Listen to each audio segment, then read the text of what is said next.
do we want to do the final report now? Okay, I feel like punishing everyone for taking too long, but we won't. So, Russell, if you want to come up to the table, that would be really useful.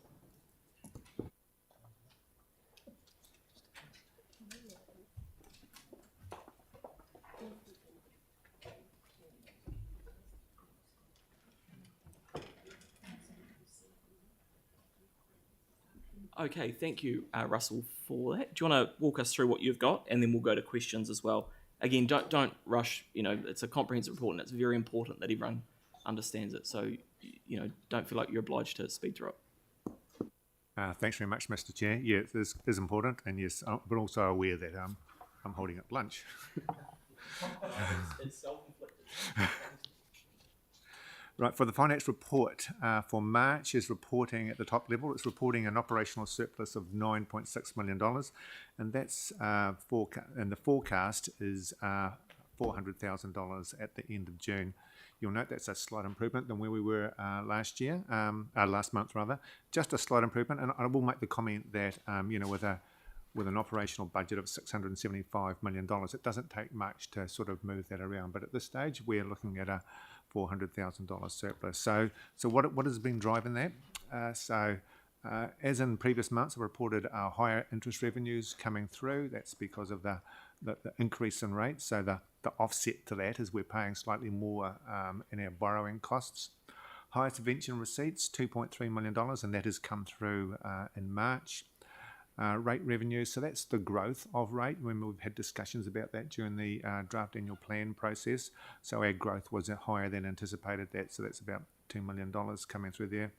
Higher transform waste dividends and waka kotahi subsidies. That's pretty much although we've got higher revenues there, that's the result of additional costs that we've had to incur. And we've received the EcoCentral volume rate rebate. It's about $800,000 coming through there. Resource consents. So yeah, they were better than budgeted revenues. Offsetting that, our resource consents is down. Currently $700,000, projected to be $1 million by year end. So there were some discounts given because of the timeframes we were taking to process everything. That's better, but there's still some being applied.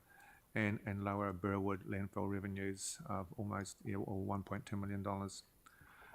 So the costs, extra costs coming through, like I've mentioned, there's been higher debt servicing costs, lower capitalisation of staff. I'll come back to that. Transport maintenance, that's what I've said. The extra cost there is partly offset by the higher waka kotahi subsidies. Stormwater maintenance, there's been some rises in our contract pricing there, and the building consent, like I said, we've experienced additional costs through there. On the plus side of revenue, lower recycling processing fees, so that's just over $1 million, 1.2 for year to date, and projected to be 1.5 by year end.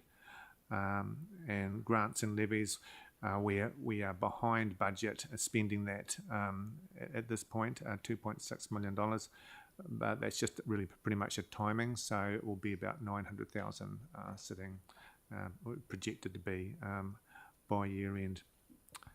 One of the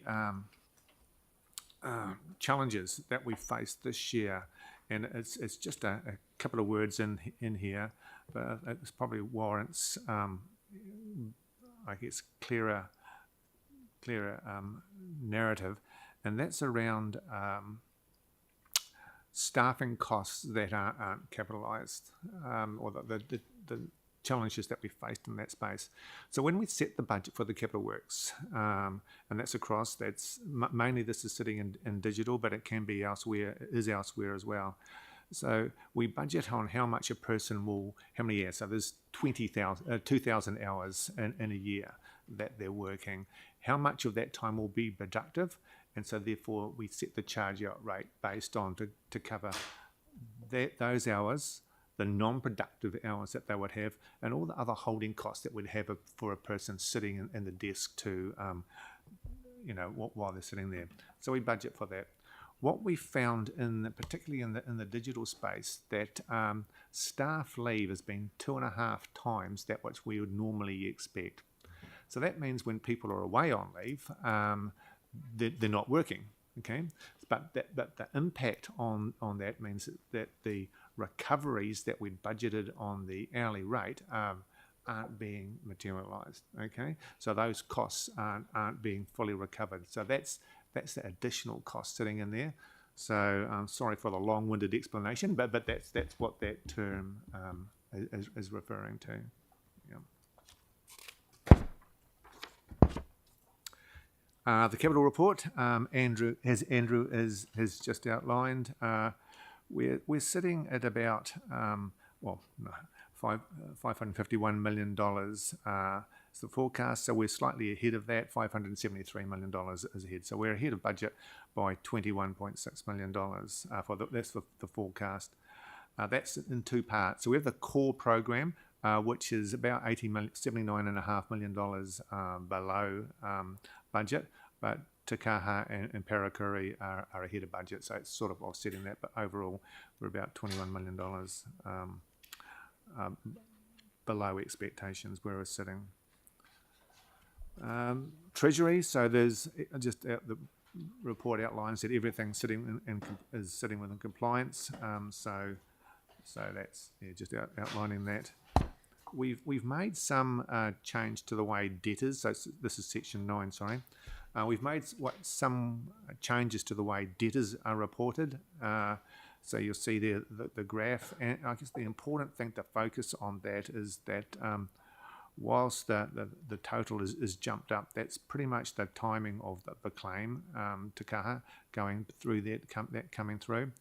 And when you look at the columns, when you look at current, 31 days, 62 days, etc., most of it is sitting in the current. So it's, the other outlining stuff isn't very in this particular graph is not very high at all.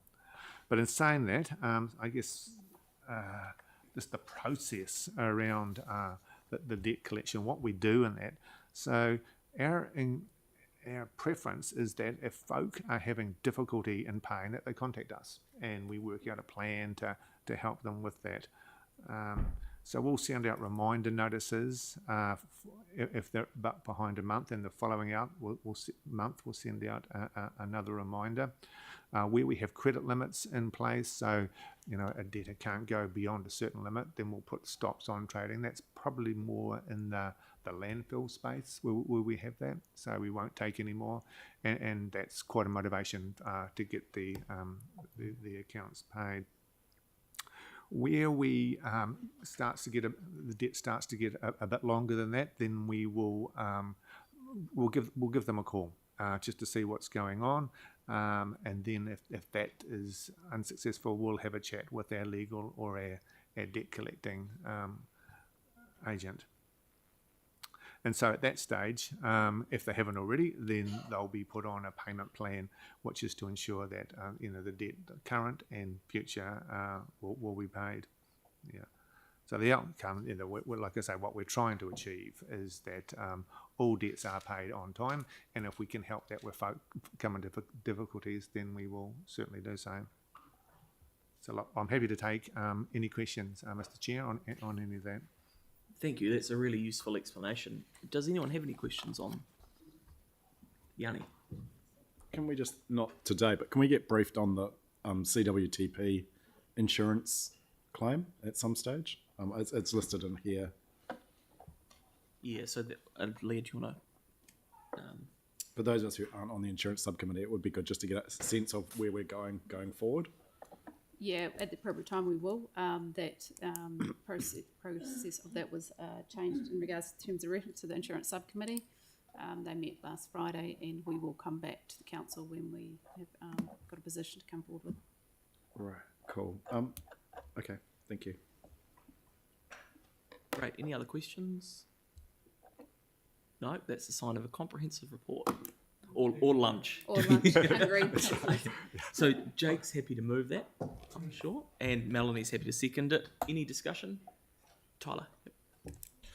Kia ora. I didn't have an opportunity. I thought about it just after the debate finished in the last one, but it is related to this. Was around maintenance and it being a little bit higher than expected. And I just wanted to Phil's not going to like this, but appreciate the Snapsy and Solve app, because I actually got 3 things solved within 8 days. It was phenomenal.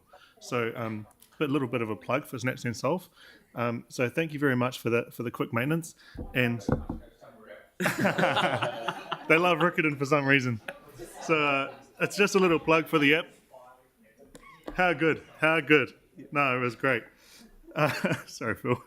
But the books look great to me, and I really appreciate the comprehensive report. It's actually really easy to read and very legible. So thank you very much. Cheers. Thank you. Great. Okay, we'll put that to the vote. All in favour? Against? That's carried. Great. Thank you very much, Russell. Thank you. Brilliant. Okay, now we've got a closing carrick here, which will get up on the screen.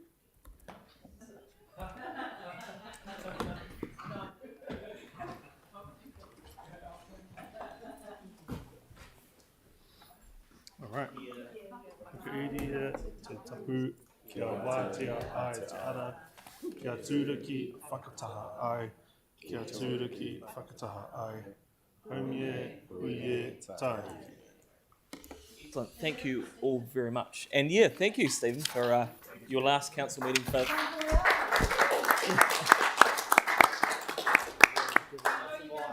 Debates to who's the last person quoted.